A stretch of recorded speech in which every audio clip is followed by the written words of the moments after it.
So welcome once more to another session of our series on sacred space, presence, person, beauty. And if I may repeat my usual notice, this is an informal gathering. Our session is being recorded and it will only be broadcast later. So if you do not wish to be recorded, please do switch off your camera and microphone. This is a series we've been organizing with Father Peter Newby of St. Mary's University, who's also on our screen. And we've also been organizing another series on the living memory of cities. Our last session this season will be on the 28th of March. That will be with Professor Matthew Barac from London Met, who is also with us naturally, and is also part of our organizing committee, so to speak.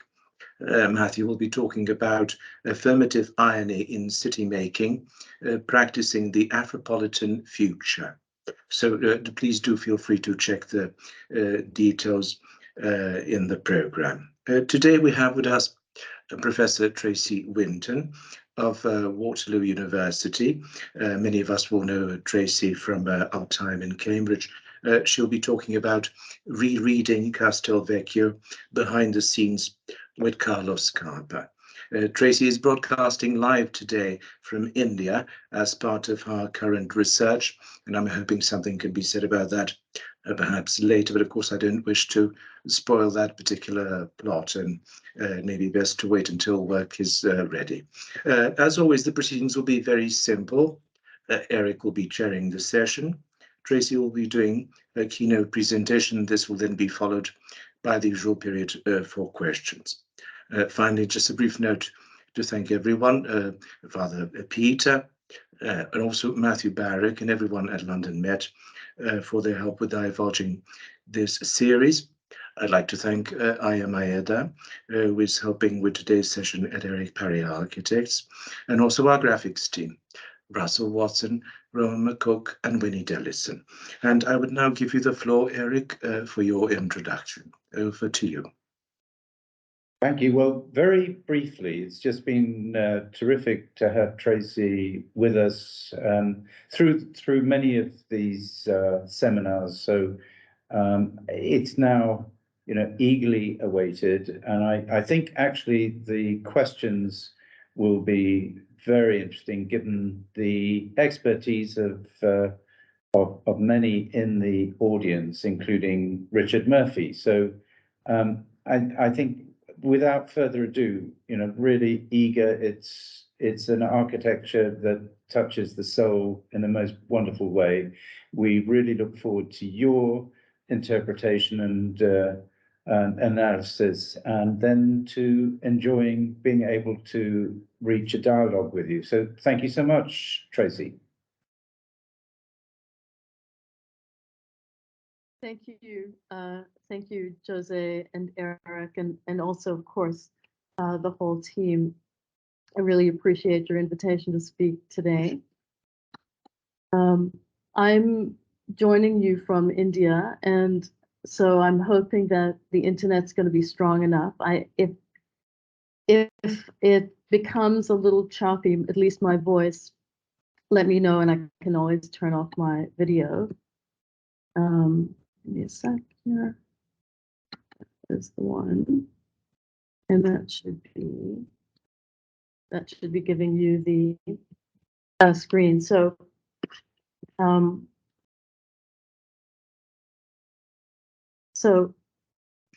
my talk today is called Rereading Museo Castelvecchio Behind the Scenes with Carlo Scarpa. It's very site specific, so I'm apologizing to those of you who do know the site very well. I'm going to introduce the site and the project first, and then some of the ideas involved, and then take you through some of the architecture settings and narratives as I reread them, meaning reading as much as possible, reading the built architecture directly.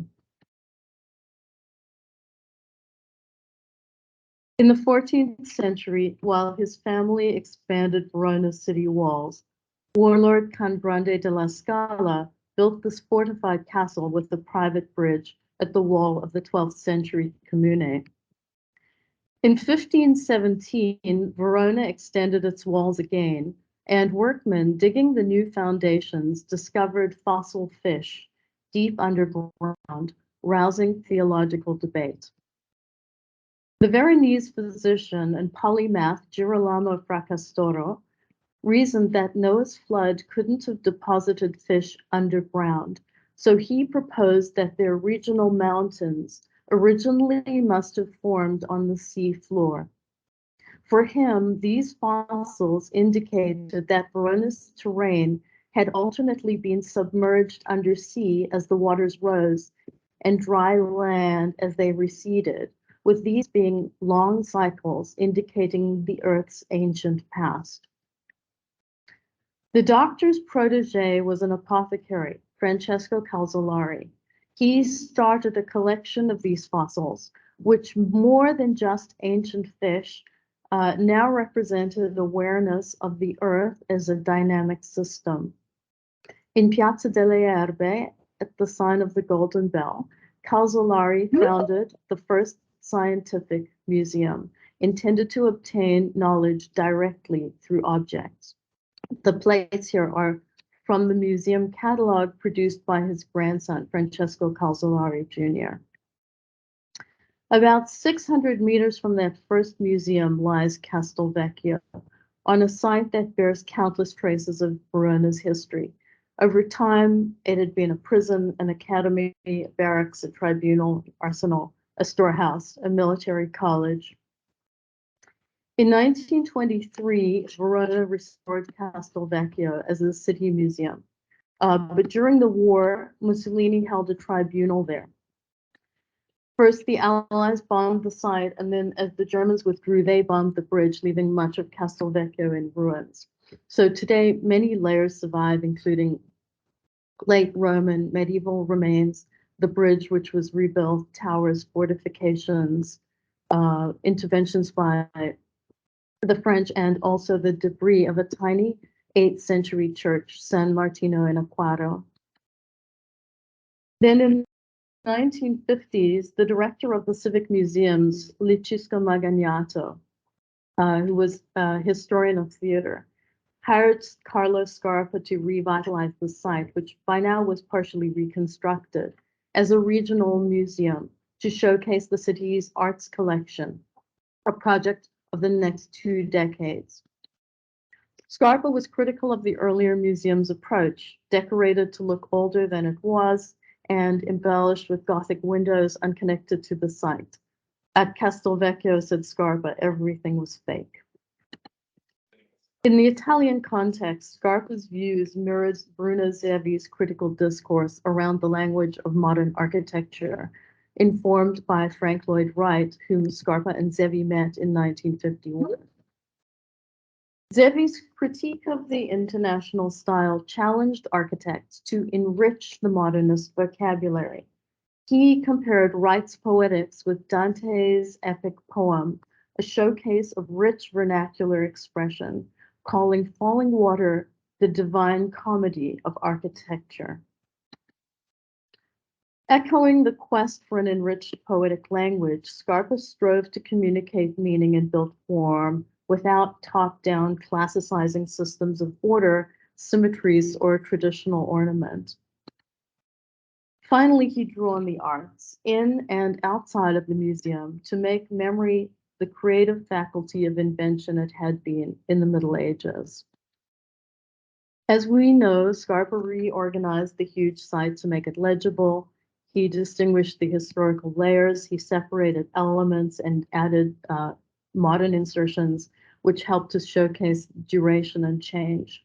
And since he was assembling architectural fragments and museum artifacts from different time periods to make your experience in the present coherent, he introduced narrative and configured a path made up of episodes. To work with the site's material history, Scarpa used archaeological techniques, including digging and demolition, stripping off certain accretions, exposing stratifications, and infilling the moats, which had been filled in. Almost like James Joyce, he treats history as a numinous, dreamlike story featuring powerful, iconic images experienced directly and whose relationships with each other are reestablished by the new openings or the insertions. Scarpa demolished one bay of the barracks and a grand stair built by Napoleon to open this liminal area for Castelvecchio's key artifact, the iconic equestrian statue of Can Grande della Scala. His route, built from sightlines and pathways, circulates around the night so that his visitors see him from various partial viewpoints. Down below, Scarpa excavated the city gate in the old walls, the Porta del Morbio. When visitors cross this once busy passage, they retrace the footsteps of Verona's medieval citizens in and out of the city, bringing to life everyday stories by an architectural neo-realism, which introduces the past's non-professional actors with their multiple voices. Another one of these voices is the poet, Dante.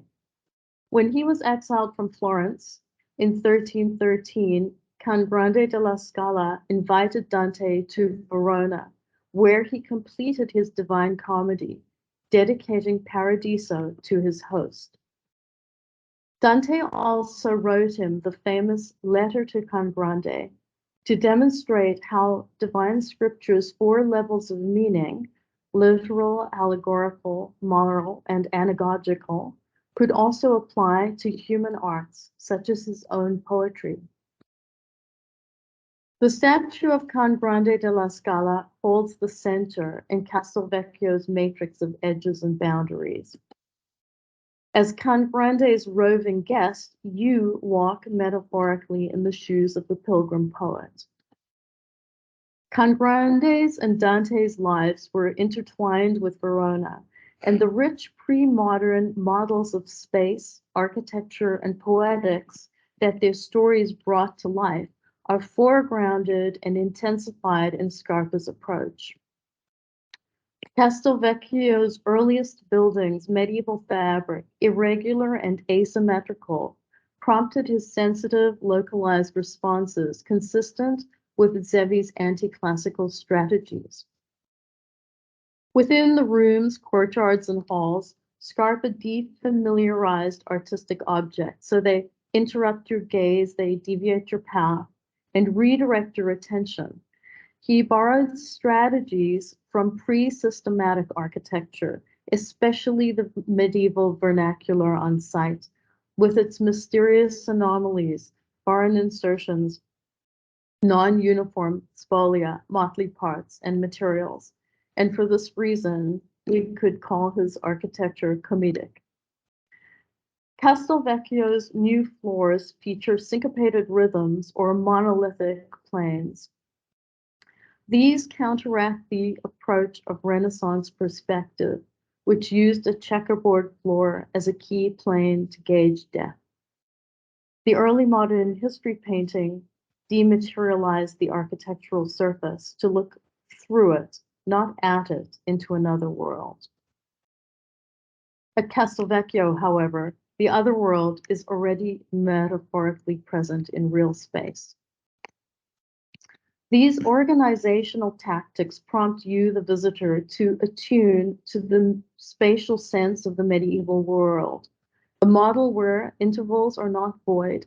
Your body's orientation in space has distinctive qualities, such as left and right, behind and in front, above and below, center and edge, and objects cluster towards one another.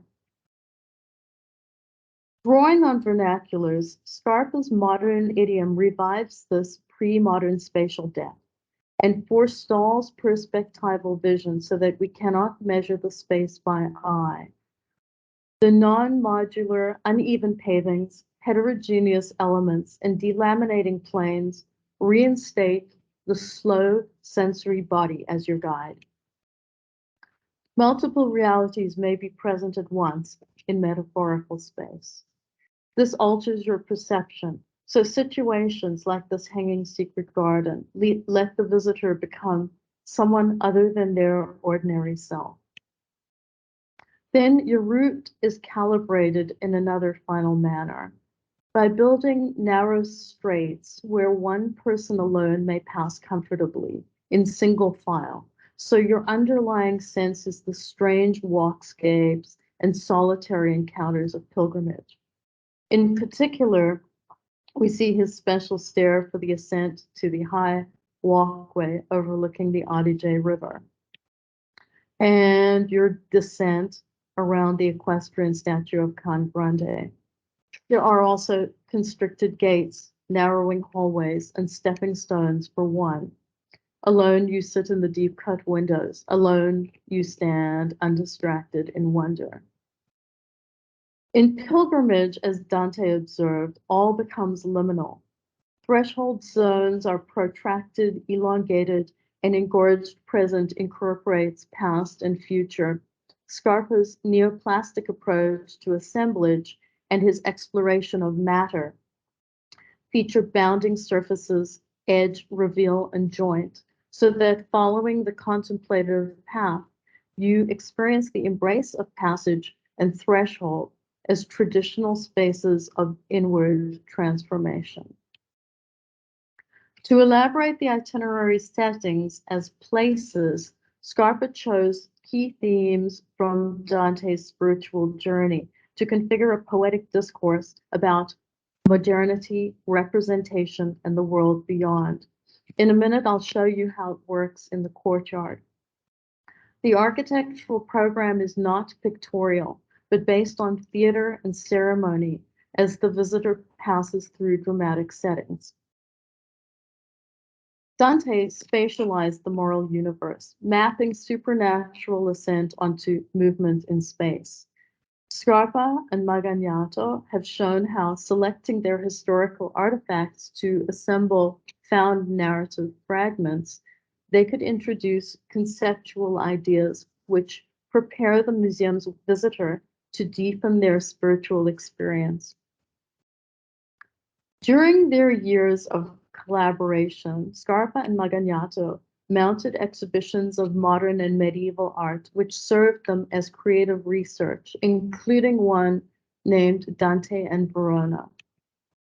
So they surely discuss Dante's most significant threshold, the earthly paradise, which the poets find at the summit of Mount Purgatory, the very part of his epic that Dante wrote in Verona. After the rocky climb of the mountain, this verdant garden serves as an antechamber to paradise. Just as visitors passing through the reopened gate become medieval townsfolk, by the same theatrical understanding of space as metaphorical, your initial journey through the courtyard reenacts Dante's passage up to the earthly paradise. It begins at the new pedestrian entrance that Scarpa made off of the bridge and conducts visitors across to his new front door in the diagonal corner. Scarpa's programmed path takes advantage of existing site conditions, curated to produce symbolic scenes. The indirect, drawn-out arrival, laced with disconnections and digressions, builds anticipation and paces guests to hurry slowly. Castelvecchio courtyard, the Cortile d'Onore, is a complex design that, like a Renaissance villa, takes shape in multiple media. Scarpa's site plan shows how he integrated separate elements contextually to configure a coherent whole. In the site plan, you can see penciled in very tiny all the museum artifacts situated. This route of arrival and entry steers the visitor through a sequence of intimate settings that feel like a personal exploration. Starting in the southeast corner near the main road, the journey begins in another liminal zone, the street extension of the bridge which bisects the compound. Set in the massive wall, the upper gate's shadowy entrance beckons you into Castelvecchio's green courtyard, once a military ground. You pass over a narrow footbridge over the old moat that Scarpa excavated, now waterless, a spatial echo of the Male Bolge of Dante's Inferno. Channeling medieval spatial arts, Scarpa plays up asymmetry and curates your path using his special left-hand rule. As the footbridge ends, the steps split and the path forks, offering you a choice of directions. As the vision of Count Grande, floating high in the void, reorients you with the preferred left turn, linking to the route's next segment. On the other hand, echoing Dante's opening lines in Inferno, by a dreaming pilgrim lost in the moral universe, que la dirita via era smarrita.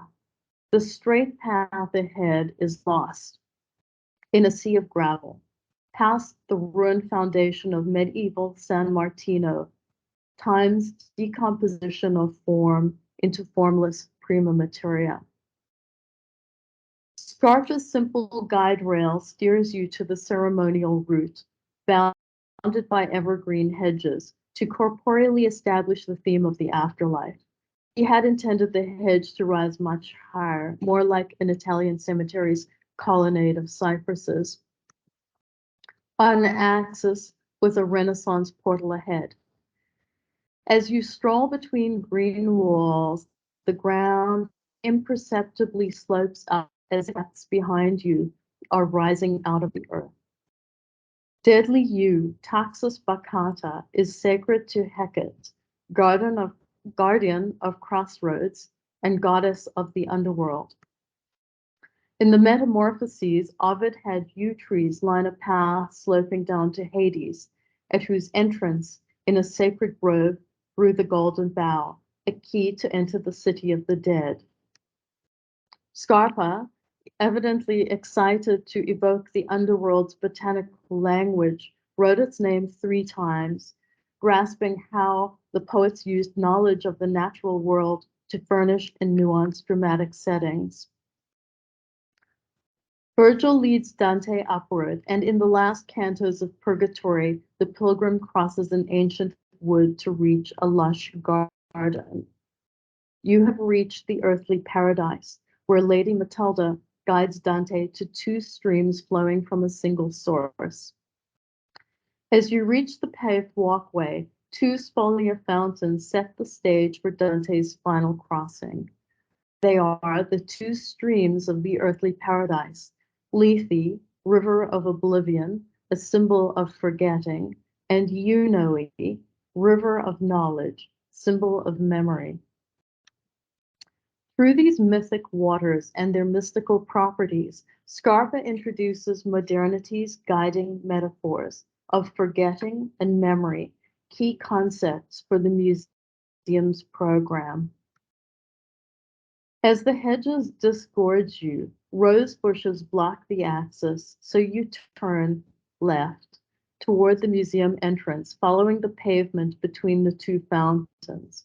But as you turn, notice the fountain on your left. Drawing your attention left again, a stepping stone invites you to drink from the neck of this cow, whose one golden horn and jugular flow suggest a sacramental ritual. The stone's shape and location leaves only one possible position for your feet, making you lean on your right arm so only your left hand remains free for drinking. When we zoom in to the site plan, we can see his original drawing didn't include a stone. But on the drawing's verso, if you flip it over, Scarpa's faint, rapid sketch records his moment of insight that placing a stepping stone in the pool lets the visitor drink this water so that you can embody the dramatic act. And most importantly, through the circulation of water, corporeally integrating your body with the architecture. In the earthly paradise, Matilda, initiator into secrets, obliges the poet, barely conscious, to drink from Lethe, river of forgetfulness. After you drink, like Dante, your change is not outward, but inward. So the choice of this episode is meaningful because the artifacts and fragments that Scarpa repurposes to illuminate his narrative also look the same as before, but now mean something new.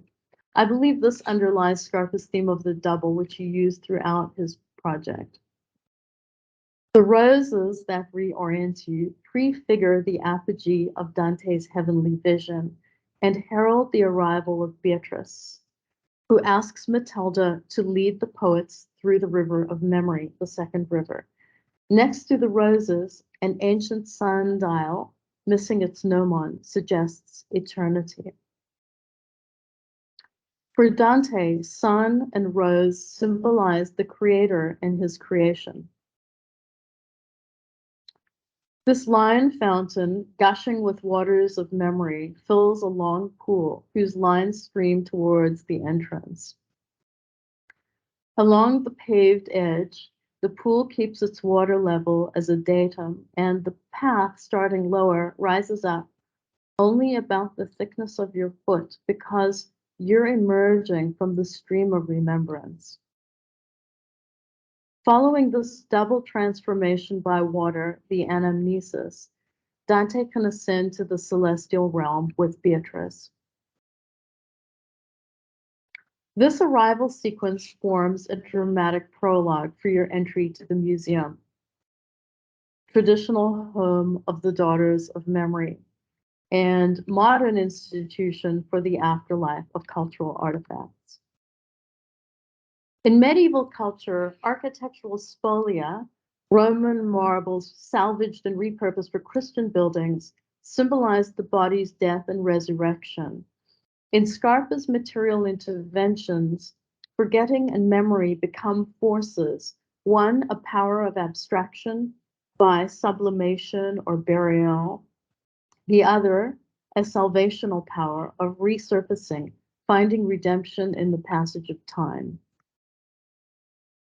In 1965, Scarpa met Marcel Duchamp in Rome when he designed his ready-mades exhibition. Duchamp openly reread industrial objects in the gallery context, suggesting an artistic manifesto about second looks. Although the ready-mades were modern, Duchamp's project resonates with the medieval interest in multiple levels of interpretation, including Dante's letter to Can Grande and the reuse of spolia. Every encounter with the collection becomes polysemic. Following the afterlife metaphor, the museum's poetics of reuse liberate found objects from a predetermined fate and the limits of conventional meaning, with juxtapositions stimulating us to reread them at different levels. To structure his scenes, Scarpa borrowed a technique from medieval art to shape intimate places by clustering things on background planes. Near the finale of the arrival sequence, you pass this low wall that expands the zone of the facade, a homage to Roman concrete. Its irregular layers revealing the duration of its making, marking your passage into one final liminal zone before you cross the threshold. On your left, a space opens, defined by three symbolic artifacts in a ground of delaminating paving. All three are partial objects of sacred architecture, linked by their proximity, color palette, and material. Verona's local stone, Pietra di Prun, quarried since the 13th century, ranges in hue from a chalky shell to a deep coral, and deposited in sedimentary layers filled with sea fossils 65 million years ago when the great extinction ended the Cretaceous era. Scarpa's stratified plain evokes this quarry where, since the Iron Age, local people have pried out its naturally separate slabs, layers divided by fine veils of clay.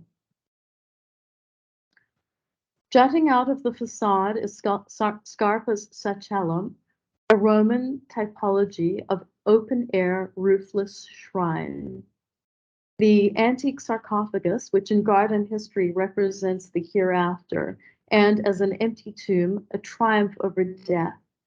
And finally, at eye level, a polychrome sun, a medieval medallion from the church floor of Santa Anastasia, made by the same craftsman who carved Can Grande's statue. These symbols of eternal life interpret the regional limestone in spiritual artifacts of three eras to stake out Verona's history via ancient Rome, the Middle Ages, and modernity, while indicating the cyclical nature of time, because the modern intervention reinterprets an ancient typology. Representation renews artifacts in their afterlife. In this secluded area, the prominent granular stratifications juxtaposed with a huge ammonite fossil present architecture as section and plan of the earth, our primary reference, attesting the limestone's geological age and Verona's sea change over millennia. Through this deep ecology view, we may consider the shell's spiraling form, ancient symbol of time, life, and growth, as a message to us, signaling adaptive change towards the future. The sun marks your entrance into paradise. When Dante wrote Inferno and Purgatorio, he invoked the muses to confer knowledge of the true cosmic laws. But for Paradiso, needing both peaks of Parnassus, the poet calls on Apollo, the sun. Fitting, since the substance of the heavenly spheres is light. At Scarpa's new entrance in the corner, a polished plaster wall bisects the deep opening. Naturally, you pass to its left as the L shape funnels you into the reception. Finally, with spiritual lucidity, you may enter the building as Dante entered paradise as a poet. As you step inside, you renew your poetic journey into the afterlife to visit our host, Can Grande, like Aeneas seizing the golden bough to visit his father. Scarpa's slow organic bricolage repurposes artifacts chosen from the collection by enrolling stagecraft and montage to strip things of their separateness in tableaus color-coded with specific pieces. From the entrance, turning left and placing your foot on the threshold, you enter the first of 5 rooms, moving through long thresholds lined with massive rustic stone slabs. Each pair of these vertical stones in the foreground includes one that was the original threshold stone, transposed from horizontal to vertical, and one new duplicate cut to match during Scarpa's renovation. Once you enter the museum building, the installation turns your attention back to architecture as theme.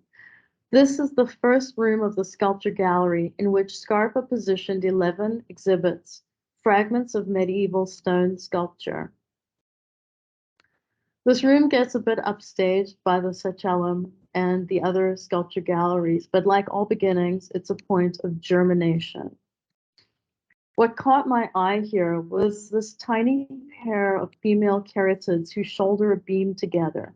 If you're aware of Scarpa's steel beam and concrete crossbeam, which is like every architect, the sculpture prompts you to look upward toward the ceiling at them and see the connection.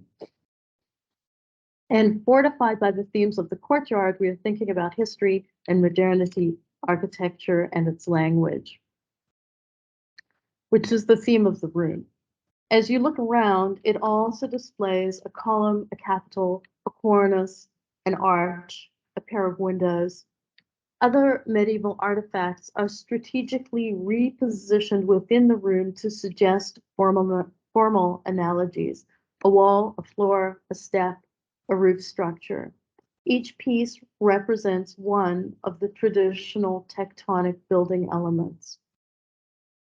As such, in the museum, there are curious doubles, which represent architecture and at the same time are architecture taken apart by historic forces, distilled into fragments to foreground each piece's special identity, their organic functions.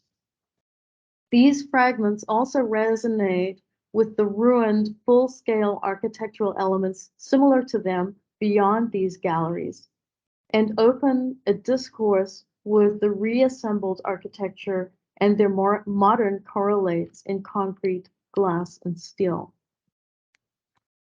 The pieces they chose are rich with thematic detail that tie them to Scarpa's greater narrative. Beyond the architectural theology, this room demonstrates how Scarpa and Magagnato re-evaluated the museum's program. They did not build a vessel of authority to hold precious relics with preordained meanings, like the 1923 museum. Instead, like Calzolari's prototype, Castelvecchio is a place for people to interact directly with objects and architecture and gain knowledge from them in complex, non-linear ways.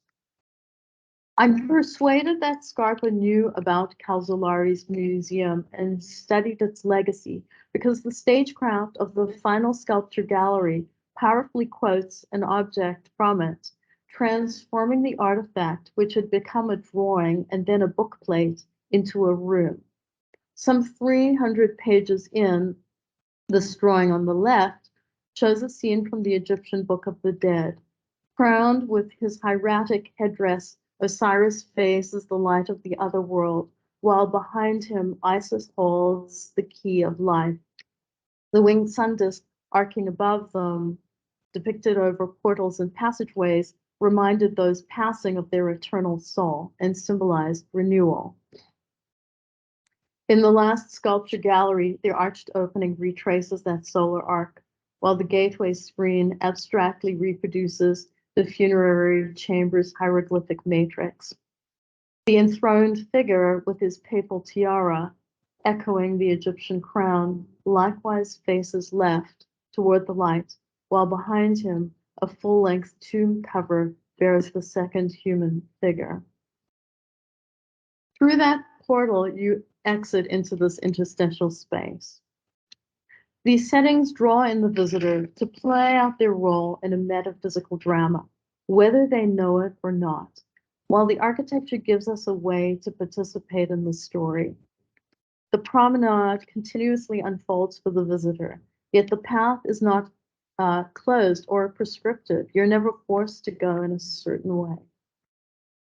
These stories of the site, the city, and the cosmos structure the time of your experience here as a journey through the historical evidence of fragments anchored in their greater unseen world. But like Dante's dream, Scarpa never establishes a single fixed meaning. His architecture leaves enough white space for construing, embracing poetic ambiguity. So, like in Freud's model of dream interpretation, you have to connect the powerful iconic images by filling in the gaps between them. I think the centrality of the imagination in hermeneutics is the meaning of Scarpa's reveal, the gap he used in place of abutting joints. The language of modern architecture here is not limited to producing sensational effects, but can convey philosophical ideas, even host spiritual experiences. Complementary to the transmuted artifacts is the museum's capacity to transmute the visitor. By reproposing the corporeal situations of pilgrimage, shafts of light, sacred spaces, underworlds, numinous greenery, holy figures, divine crossings, libations, immersions, enigmas, and mystical ascents. The visitor's experience is configured not just at a sensuous level, but also intellectually into a poetic understanding.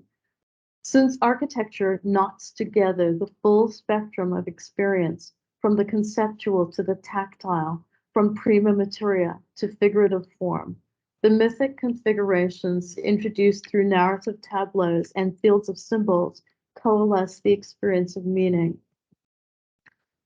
Castelvecchio's architecture is not an allegory, because you don't need to know Dante to appreciate the museum, and the courtyard only brings to life fragments of his poem. The root is ceremonial and theatrical rather than allegorical or picturesque. However, to cite Dante in the architecture is to affirm the primacy of poetic authority and to celebrate cosmic meaning. Scarpa selects histories, tells stories, develops literary themes, embeds micro-narratives, because like Dante, he loved to read, and like Dante, he reads our world on multiple levels at once. Last year, exactly probably a year ago, while talking with the museum director in her office, I asked if there were a list of the books that Scarpa owned. There was. It's a remarkable document. It's handwritten and as thick as a phone book. Beyond the obvious books on architecture, the arts, right in Japan, Scarpa owned numerous literary works of poetry, theater, dramatic scripts, and most fascinatingly, many authors of speculative modern language experiments. Among them, I noticed James Joyce's Ulysses, Samuel Beckett, T.S. Eliot, Gertrude Stein, Mallarmé, Raymond Roussel, and the Hypnerotomachia. Even without mentioning Dante, there's no question that Scarpa was interested in stretching the boundaries of language and meaning in architecture.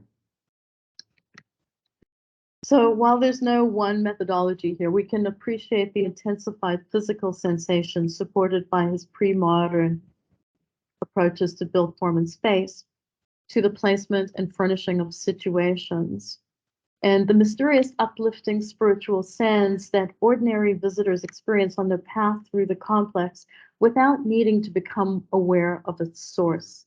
I believe a key factor is the theatrical approach, which produces presence rather than likeness. Much more is going on here than I even know, but it's time to reclaim Scarpa's legacy from the details books and see what he saw as modern architecture's many unexploited potentials. Among his gifts here, the deeply complex experimental approach to the liberated destinies of objects, to enrichment of language, discovering the sacred in the secular, and to opening the meaning of history. At Castelvecchio, history is not a chronicle of the past. Rather, it is a presencing, an opening. History speaks through what is buried and rises. First, there is forgetting, then remembering, Dante says in his letter to Can Grande. He will reveal only what he can recall from the vision of light in paradise. Thank you.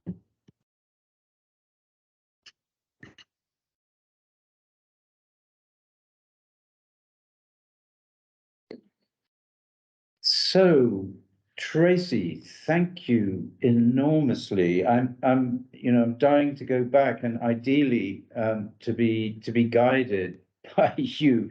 But this seminar was inspirational. Thank you so much for the close reading of space and the journey, and really remarkable weaving of text and image. The floor is open, please.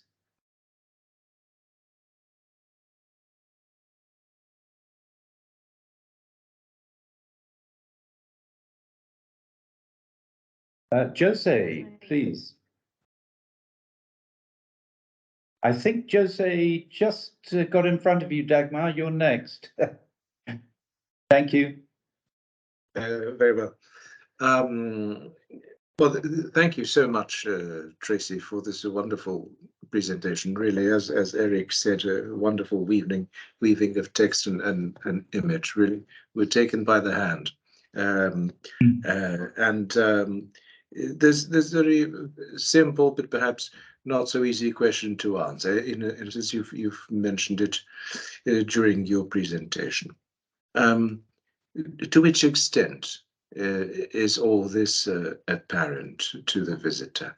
The metaphors or metaphoric references you mentioned, the fossil, of course, that could be read in terms of, as it would have been read in terms of the flood, or the reference to paradise on top of the mountain. We're back to Isaiah, I think, and so many others in Dante, the heavenly vision, and Beatrice, or the beatific vision. These juxtapositions and these connections. Of course, if we were to do our research, we would find them perhaps in not just Dante, but of course in Scarpa. But that's my question: to which extent is it apparent? And as I was listening to you, I was thinking that if we go back to these texts in Genesis, and yes, in Genesis certainly, as I'm sure you know, in biblical Hebrew, sometimes it suffices to have two nouns, or a pronoun and an adjective connected for the verb to be implied. So my question is, to which extent is the verb implied? To which extent can we see it? Thank you. So it's a great question, Jose. I don't think that it is sort of palpable in that way to necessarily to the average visitor. In fact, I haven't read any sources that suggest that anybody else has noticed this. I've gone to Castelvecchio over, I don't know, like more than 20 years, actually, a long time, and kind of pieced things together very, very slowly. But I also, if you believe, as I do, that the body is the subconscious, then you can imagine that people kind of are able to take in the situations in a way that they don't necessarily understand at a kind of intellectual level, but more at a kind of heart level. So, and to be honest, I don't think that Scarpa needed anybody to see this. In fact, there's very little except for circumstantial evidence that points to him having done this. But what it is a design strategy. It's not that's why I say at the end, it's not an allegory, because you don't need to kind of draw all these elements out. It's one of the strata, that sort of goes from the physical up all the way up to the intelligible, that can be taken out of it. But if you're 5-10 years old, you can go to Castelvecchio, have a perfectly wonderful experience, and not miss anything. Whereas if you know, or you can kind of draw out some of the other elements, it helps us in a way to think. It gives us the kind of preparation that Dante has going into Paradiso, where things actually become a little more crystalline. You can actually understand it a little bit more. For example, about the curatorial program, which I found really interesting. And of course, this is all speculative, right? Thank you. Thank you. There's a Dagmar. few funny details. Yeah. Dagmar. Dagmar. Yes, I'm here. Thank you, Tracey. That was a really wonderful talk, and that museum is a very rich kind of field, and I think all kinds of multiple meanings are possible there, and your reading of it, I think, is really inspired. I think one of the things that's going on, I mean, the problem with the contemporary museum, with museums in general, is that it desituates objects from their original context. So most of these objects would have been in palaces or in churches, in sacred spaces. And so in a normal museum, they would lose this kind of context. And I think one of the things that Scarpa tried to do was to recreate a context for the objects, which is why they are often positioned in these sort of situational settings that you mentioned, so that a new context is created and it becomes a kind of rich field. I think that the analogy with the cabinets of curiosities, which were a kind of cosmic room, a microcosm, is a very good one, and it's really interesting to hear the connection with Carl Zolari's museum, because of course he was also in Verona. Couple of things. I'm wondering, I mean, it's very difficult for modern architecture to recreate this kind of richness, partly because Scarpa was quite unique, but also because of the amount of time that a building like this evolved over. So I believe it took at least 10 years or something like that to complete the work. And details were being worked out, and configurations were being worked out over that period of time. You know, these days things are usually planned fairly quickly and then built as quickly as possible. I'm wondering whether you think that it's even possible for us to aspire to this kind of depth and richness in the way that the construction industry functions these days in most places. Thanks, Dagmar, for the question. Yeah, you know, partly Castelvecchio is kind of like, it's like Finnegan's Wake or Ulysses. Not all novels need to be that. We also just kind of need some detective stories and some beach reading, and not that much of it. But you know, the main thing I think is that you know, this was a kind of it was a kind of a, I believe it's a kind of an experiment and a manifesto. I mean, from, you know, from that point of view, sorry, you know what, I've lost the thread of what you're asking, also because it's like nearly 11:30 here. What? Tell me again. The problem of building things fast. I mean, these days, of course, everything has to be specified in the working drawings, and everything needs to be decided before the construction process begins, because it's so difficult and expensive to change your mind about anything. So it's a completely different way of making architecture in most circumstances. So that's what concerns me.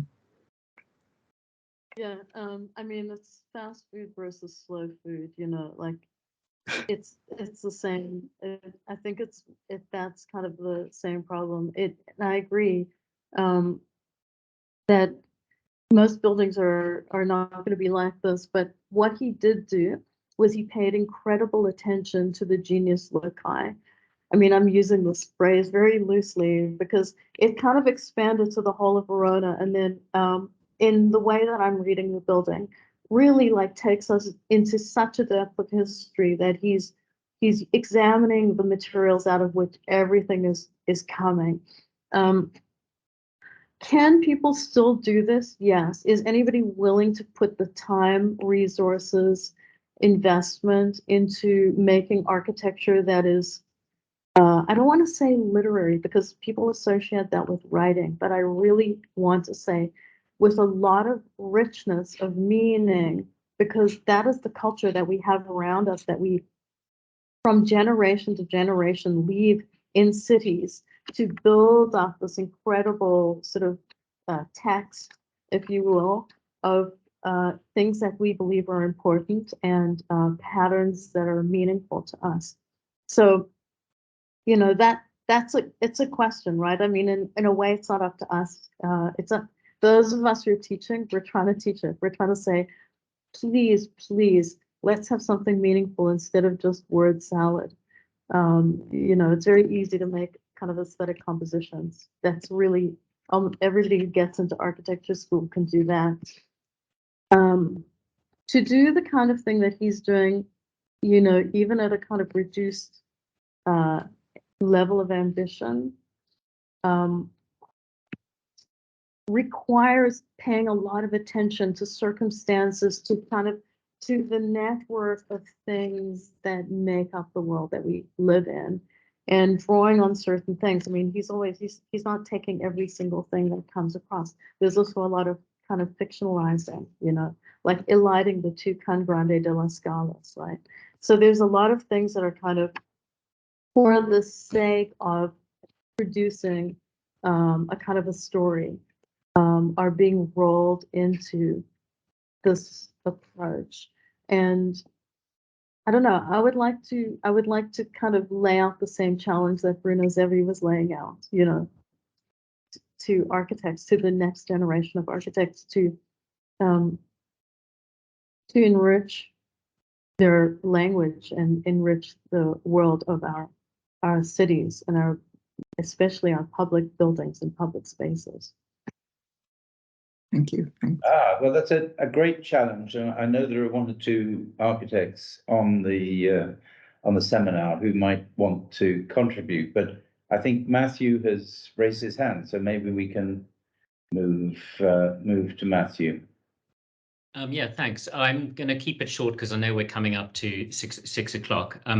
I just wanted to also thank you very much for the richness of this reading. And I think one of the things that it does, which is very unusual, you had that phrase about reclaiming Scarpa from the detail magazines, which is, I think, really funny because in a way everybody wants Scarpa. The crafty critics want him to be a craftsman. The intellectual critics want him to be an intellectual.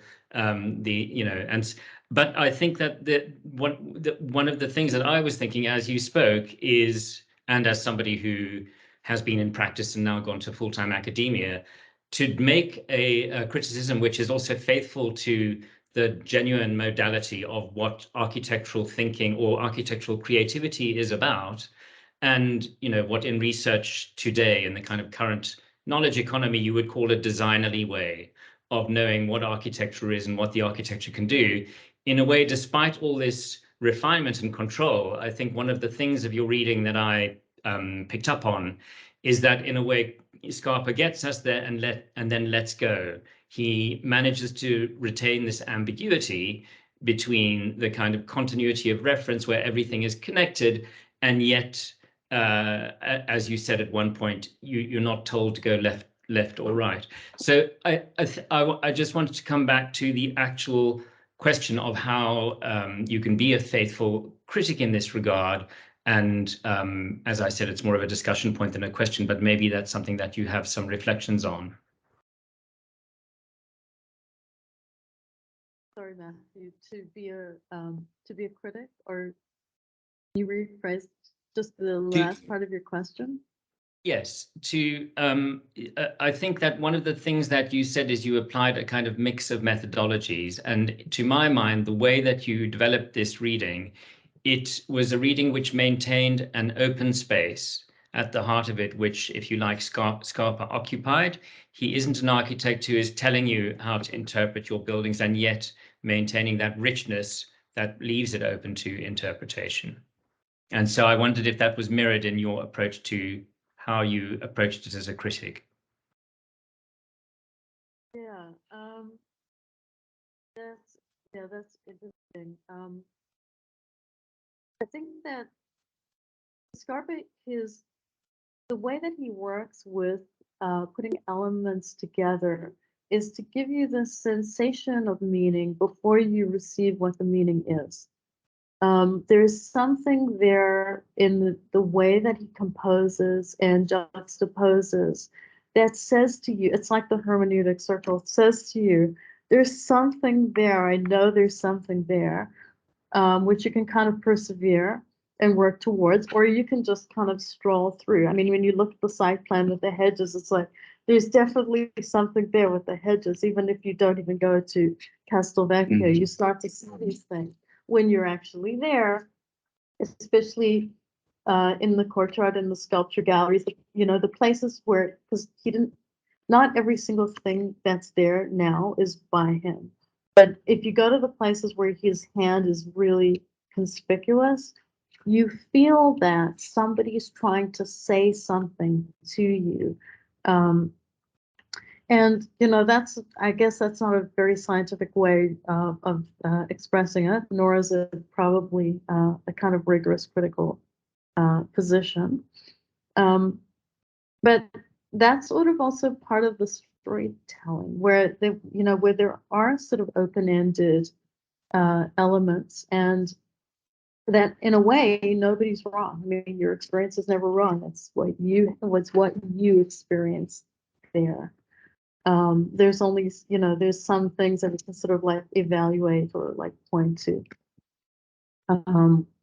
There's some funny things too, like the fact that, in 1965, he was also putting together the furniture showroom for Dino Gavina in Bologna, the name of which was Paradiso Terrestre. So you can kind of pick up these little pieces here and there that in some way validate it, but it also doesn't mean that again, it doesn't mean that your experience rests on it. There's all these kind of wonderful moments that are just bring meaning out of a kind of corporeal experience, like the steps, that the special Scarpa steps that go up to the river wall, or the one that goes down below Can Grande. Little moments like in the last sculpture gallery, the one with the kind of Egyptian image. There's also a picture of a knight on a horse with a little person standing in front of them, which is exactly prefiguring what happens with you as you kind of go to visit Can Grande, who's literally just outside and above. You might pick up on these things. You might find them meaningful, or you might just find them humorous, or you might just roam through kind of enjoying the space. Thank you. The feeling. I think Dagmar looked as if she was going to just ask one more question. Is that so, or was that a slip of the button? No, that's so. If I may, I think one of the things that you spoke about, but we didn't emphasize in the comments, is the importance of the physicality of the building, of the craftsmanship, of the detailing, and so on, in enabling one to conjure up, to understand all these meanings. This is something that Richard Murphy has written about a great deal in his work on Scarpa, to actually get to grips with the physicality and how that can have metaphorical dimensions. As an example that often comes to my mind, there's this crucifix at the Abbatellis Palace in Palermo, which has a historic statue of Christ on a modern steel crucifix, and the crucifix is based on these two stones, on a split stone. So that at once it kind of combines the image of the crucifixion with the image of the resurrection as the empty opening tomb. And I think that's a fantastic kind of, I suppose, a summary of what he's able to do with physical stuff. And I wonder, what you think of that. I mean, obviously you've looked at all the details and with great attention. Yeah. I mean, this is really kind of work in progress for me, and I mean, in the sense that it's a sort of project that you can't really ever finish. It's actually just really fun and interesting to kind of to get a glimpse into mind that was so inventive and amazing. One of the other things that I didn't talk about was there's definitely a kind of big discourse that has to do with like what is matter. Like there's things that are like I mentioned briefly perspective, which I probably didn't say very well, but there's definitely things about volume and planes and that he's experimenting with, he's playing with. You can find these ideas, the idea that there's that whether like what's the kind of internal structure of matter. He lets you look into the the window and the floor, but he's also kind of preventing you from looking through things the way that, for example, the Renaissance perspective allows you to look through things. It kind of bounces you back in to the rooms, bounces you back into your body, out of your eyes, into a kind of feeling body. But these are things that, you know, I can't sort of, I'm not maybe ready to kind of talk about yet, partly because I'm still sort of investigating. I know, yeah. I'm just keen to pick up on Peter, which I hope is Peter Carl, with a question. Hi, good to hear from you, Tracey. I see you're still conducting pilgrimages, even to India. Yeah, two quick comments. One, I always think of Scarpa's detailing. I mean, it's not quite craft in the sense that it all holds together and looks like, oh, I don't know, Eames furniture or something like that. It always looks like it's being unmade at the same time. It's a sort of dying and reviving detailing that looks like it's about to fall apart. And certainly that Can Grande segment of the building, you kind of hold your hands above your heads as if the roof's going to come in on you. At any rate, secondly, is the medievalism. The medieval in Italy in the post-war period was a really hot topic. And in particular, to cut a long story short, the Christ stopped at Eboli even made it to the UN as a paradigm against fascism. And of course, Quaroni indulged several projects supposedly using a medievalist iconography.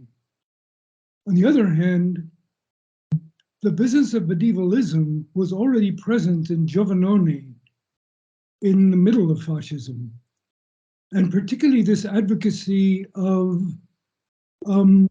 a city that was alive, which is what Quaroni argues, although he calls it neo-Baroque. And of course, all those neo-realist films favor ruins, favor decadent or parts of the city that are sort of falling apart. But the Corso Rinascimento, which was torn down and rebuilt several meters wider than it was originally, had fake medieval facades as well as fake modern facades and so on and so forth. And so this idea of medievalism as somehow rescuing Italy from fascism and its classical iconography carried the wound with it. That bridge, the reconstruction of that bridge was one of the paradigms of Reconstruction literature, still is. I mean, it was done with a microscope. And part of that labor was an effort to kind of rescue themselves from their own history, acknowledging that even their greatest poet, of course, the fascists had no trouble co-opting Dante in any number of places. And I think, you know, your close reading was very interesting. I certainly think it's possible, though I would tend to think of it as much the way Joyce used Homer.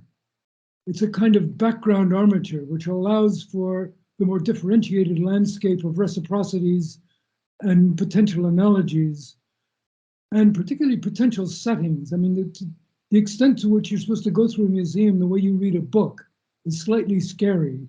Certainly he was challenging, he was sitting with the tesoro of a cathedral on one hand, and the emptiness of the municipal museums on the other, the kind of thing of which De Chirico made such fun. And I think I think everybody agrees, he found a way through that. And the conversation between him and Duchamp is one of the classics of the 20th century. But the degree to which it's sacred is sort of the way sacred operates in Joyce. It's always got a little kind of smile and a little fear underneath it all the time. in my personal opinion. Thank you. Do you have a riposte to that, Tracey? I was just going to agree with your first comment about the details, because I've often thought that many of his details look like they're sort of at the level of the craftsman's repair. You know, like somebody who was brought in to kind of fix something with whatever kind of bricolage situation was around. And that I think is very interesting too in its own way, because that has to do with another kind of, it's another level of thinking about it. Then for the so for the medieval, now that's first of all, thank you for all your comments. I think there's a big difference between creating fake medieval facades and sort of introspecting the process of thinking about space in a medieval way. With, of course, you know, we can always say there are limitations, but I think this was it was a genuine research, and I believe that he really did do that. There are little traces of it everywhere. Of course, you know, it's not like he tried to make the whole place medieval, but again, it's a way of channeling elements from the genius loci that was very clever, actually, and I think has a lot to do with the experience of presence that people feel when they're there, because they're getting something that they're not getting in the rest of the kind of, you know, not the rest of Verona, because it's all like that, but you know, and sort of in the rest of the modern, I don't know, I'm like overgeneralizing here. But you know, yeah, from that point of view, the other thing is, yeah, again, I don't think we don't necessarily need to know all the details, the Dante-esque details, but for me, it's a fascination, because to understand how he was working and the richness with which he was drawing references, and I agree with you about the Homer-Joyce connection, and also in a way recuperating Dante from the fascists, because you know, you don't want to leave Dante hanging in the Danteum when he could have a much more he could be much more at home in Verona in his Paradiso Terrestre.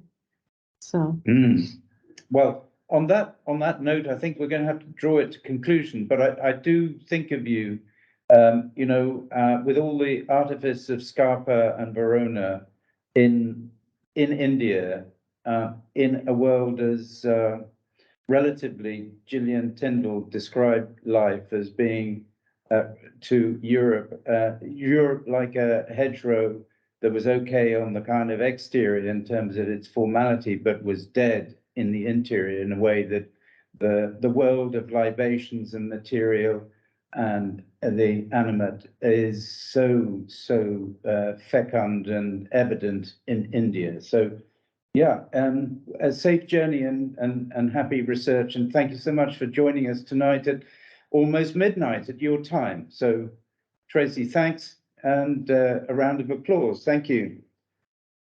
thank you so much.